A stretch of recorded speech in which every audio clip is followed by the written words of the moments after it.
的嘛。我请大家来就是要看点球定胜負的。子愛財，取之有道。我哋三個就打敗佢，同埋羞辱佢，令佢失去冷靜。為咗 Halo everyone, pada kesempatan kali ini Galadewa akan mereview film tahun 2014 yang bergenre humor dan hiburan yang menyenangkan. Film ini menceritakan si tangan sihir dewa judi dan pastinya dibintangi oleh aktor kawakan Chow Yun-fat. Di mana dalam film From Vegas to Macau, Chow Yun-fat ini tidak lagi menjalani hidup dari dunia perjudian. Kini dia telah beralih menjadi seorang konsultan keamanan di salah satu kasino di Vegas. Oke everyone, tidak usah berlama-lama, kita langsung saja OTW ke filmnya.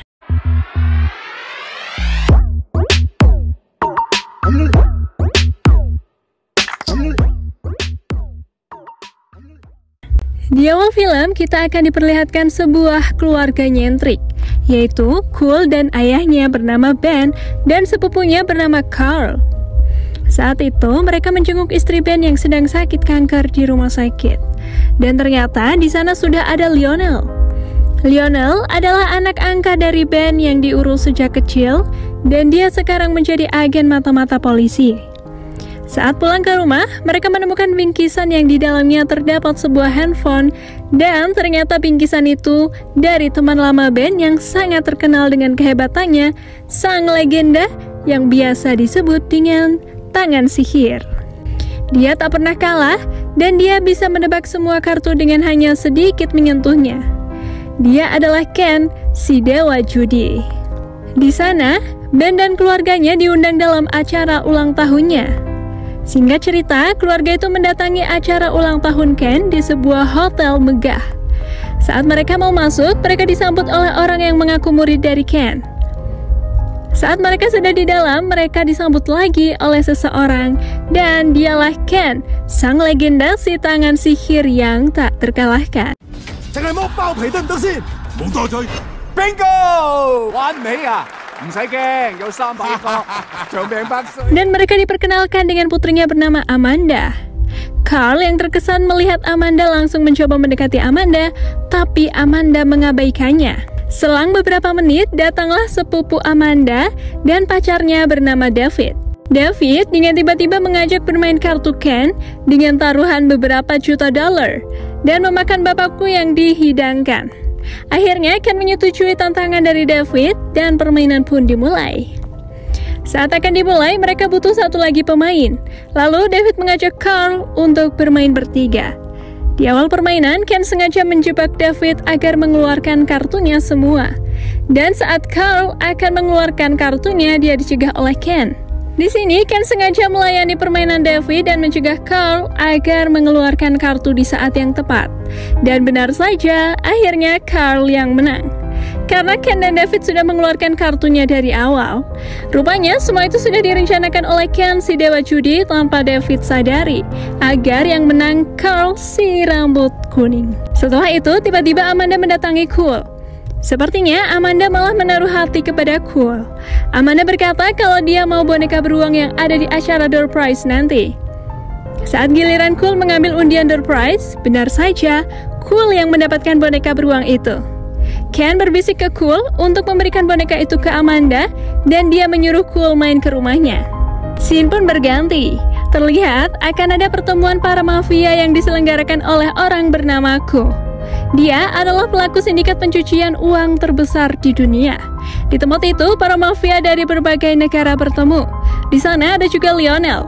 Lionel adalah agen mata-mata polisi yang ditugaskan mengambil bukti kejahatan Ko.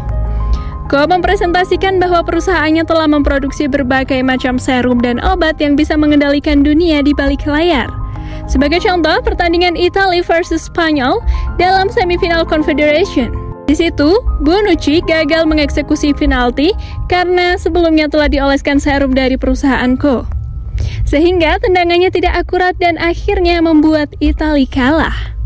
Lionel yang sedang merekam pertemuan itu dengan mata buatan yang dipasangi kamera dengan hati-hati mulai merekamnya. Namun, penyamaran Lionel terbongkar oleh anak buah Ko yang bernama Mata Hantu setelah mendapat pesan kalau Lionel adalah mata-mata. Beruntung, Lionel dapat lolos dari anak buah Ko dengan melompat dari gedung itu, tapi Lionel masih saja terus dikejar oleh anak buah Ko.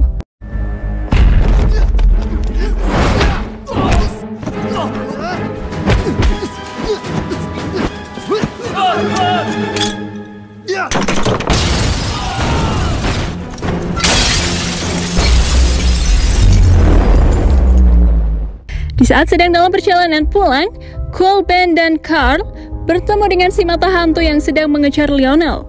Dengan sejagoan, Carl menentang si mata hantu karena tak sengaja menabraknya. Beruntungnya, Cole dapat menghentikan perkelahian itu dan meminta maaf. Di sisi lain, Lionel yang terluka datang di tempat Ben dan menyembunyikan barang bukti di mata boneka beruang yang didapatkan Cole dari pesta. Saat akan pergi di rumah Ben, Lionel tertangkap oleh mata hantu dan dibunuh. Scene pun berganti. Besoknya, Ken ditemui oleh polisi di sebuah rumah makan. Mereka meminta bantuan Ken agar mengalahkan Tuan Ko berjudi. Dengan mengalahkannya, Ko akan terpancing. Karena memang Tuan Ko adalah orang yang tidak ingin terkalahkan dalam berbagai hal, sehingga mudah menangkapnya dan mendapatkan barang bukti. Karena sebelumnya barang bukti telah hilang dari agen polisi Lionel yang telah tewas. Tapi Ken tidak mau membantu mereka dan malahan Ken mengerjai para polisi dengan mengambil barang mereka tanpa diketahui, lalu menggunakan suara tembakan dengan mulutnya untuk mengagetkan para polisi. 永遠唔會俾人打敗。我哋想你接近佢，打敗佢，同埋羞辱佢。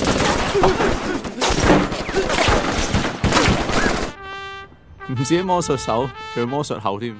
Di tempat lain, Carl dan Cole datang ke rumah Ken untuk memberikan boneka beruang ke Amanda. Tapi karena Amanda yang tak tahu kalau Cole ada di sana, dia langsung menutup kembali pintunya. Ken yang telah sampai di rumah akhirnya mengajak Cole dan Carl untuk masuk ke dalam rumah. Di sana, mereka berempat bermain mahjong dan Ken juga menawarkan kepada Cole untuk menjadi muridnya, tapi syaratnya mengalahkan Ken terlebih dahulu. Cole yang sudah tahu kehebatan Ken tetap ingin mencoba melawan Ken.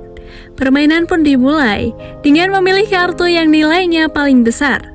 Cole terlihat mendapatkan kartu as cop dan dia yakin sudah pasti menang karena kartu paling tinggi adalah as cop. Tapi dengan tangan sihirnya dan kekonyolannya, Ken justru mendapatkan kartu as cop dengan ukuran lebih besar dari punya Cole. Dan Cole akhirnya mengakui kekalahannya. Ken yang akan berenang mengajak Amanda dan Carl pergi. Tapi Cole justru disuruh Ken untuk menyusun piramida dengan kartu yang sudah disiapkan dan Cole harus menyelesaikannya. Di kolam renang, Ken ditemui oleh Tuan Ko yang mengundang Ken ke acara penggalangan dana yang diselenggarakan perusahaan Tuan Ko. Akhirnya Ken kembali pulang untuk bersiap datang ke acara penggalangan dana tersebut. Sebelum pergi, Ken menyuruh Cole menjaga Amanda dan rumahnya. Lalu Ken memberitahu fasilitas keamanan di rumah itu untuk berjaga-jaga. Di tempat lain, mata hantu melacak barang bukti Lionel sampai ke rumah Ben. Di sana, Ben dipaksa buka mulut oleh mata hantu. Tapi Ben tak tahu apa-apa tentang mata buatan Lionel. Akhirnya, Ben disiksa dengan disuntik salah satu serum sampai membuat Ben sekarat. Dan disitulah mata hantu menemukan mata boneka beruang yang dibawa oleh Cole di lantai dan mengetahui kalau boneka itu berada di rumah Ken. Scene pun berganti. Ken dan sekretarisnya akhirnya datang ke tempat acara penggalangan dana itu. Di sana, ia bertemu dengan Lisa, seorang polisi yang sedang menyamar dan sebelumnya dia meminta bantuan Ken untuk melawan Ko. Akhirnya, Ken dan Ko bertemu di meja judi dan dimulailah permainan antara mereka. Mereka bermain QQ dengan tinggi-tinggian nilai. Terlihat Ken mendapat nilai 9 dan Ko dapat nilai 8. Tapi saat Ko membuka kartunya, Ko merubah kartu itu menjadi nilai 9 sama seperti Ken. Permainan mereka berlanjut hingga beberapa kali nilai mereka selalu sama, mendapatkan 9. Di tempat lain, tiba-tiba mata hantu telah sampai ke rumah Ken untuk mencari boneka itu. Di sana, mata hantu dan anak buahnya menembaki Cole dan Amanda yang sedang di rumah.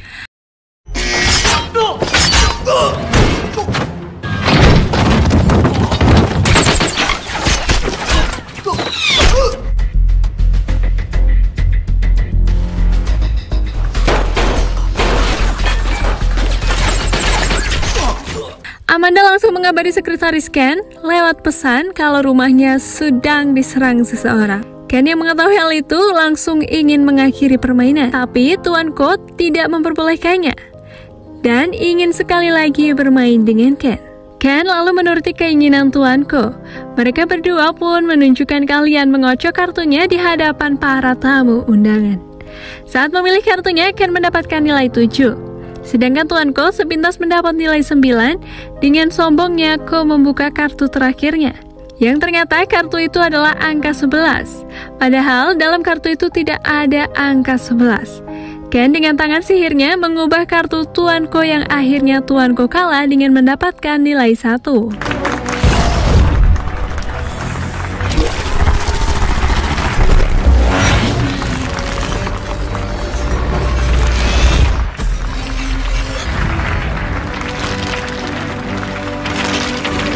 Dengan cepat, Ken yang telah sampai di rumah langsung menghajar para penyusup dengan fasilitas keamanan yang ada di rumahnya.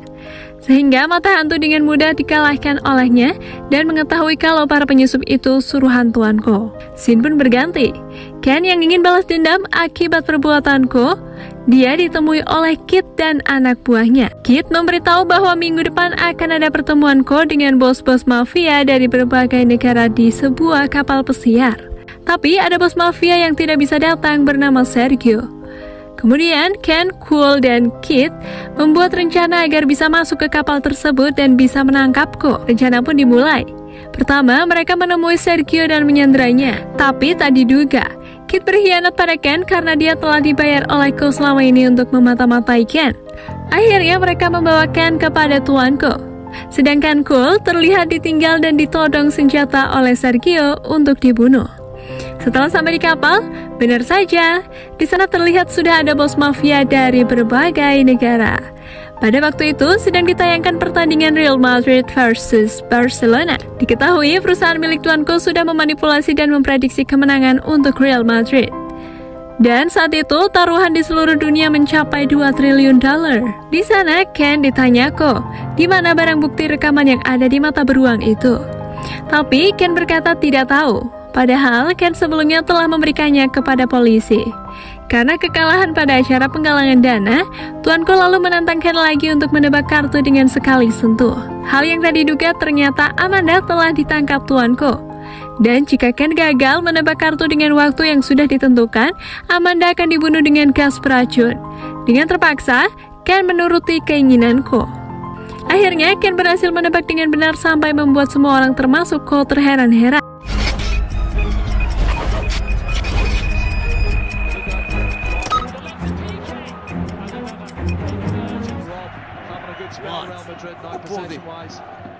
Di sisi lain, terlihat Cool yang menyamar sebagai Sergio sedang merubah haluan kapal.